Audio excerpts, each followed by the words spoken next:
2007 সালে চাকরিচ্যুত 85 জনকে উপজেলা নির্বাচন কর্মকর্তাকে চাকরি ফেরত দিতে নির্দেশ দিয়েছেন আপিল বিভাগ। রায়ে চাকরিতে বহাল করে তাদের সব সুযোগ সুবিধা দিতে বলা হয়েছে। এদের মধ্যে যে 3 কর্মকর্তা মারা গেছেন, মামলা চলা অবস্থায় তাদের পরিবারকেও সুযোগ সুবিধা দেওয়ার নির্দেশ দেওয়া হয়েছে। দেশ জুড়ে তোলপাড় ওয়ালটন ফ্রিজ কিনে আপনিও হয়ে যেতে পারেন মিলেনিয়ার। 25 ফেব্রুয়ারি প্রধান বিচারপতি সৈয়দ রেফাত আহমেদের নেতৃত্বাধীন 5 সদস্যের আপিল বিভাগ এই আদেশ দেন।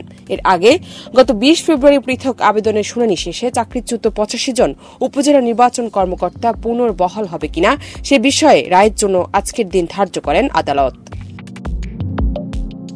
2005 সালে 3 সেপ্টেম্বর সরকারি কর্ম কমিশনের মাধ্যমে 327 জনকে উপজেলা নির্বাচন কর্মকর্তা হিসেবে অস্থায়ীভাবে নির্বাচিত করা হয়।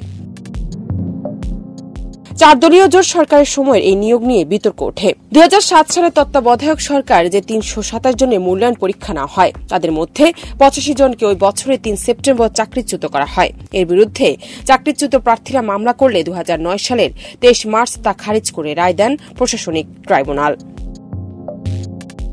2022 সালের 1 সেপ্টেম্বর পুনর্বহাল করতে প্রায় 1 যুগ আগে প্রশাসনিক আপিল ট্রাইব্যুনালের দেওয়া সিদ্ধান্ত বাতিল করেন আপিল বিভাগ।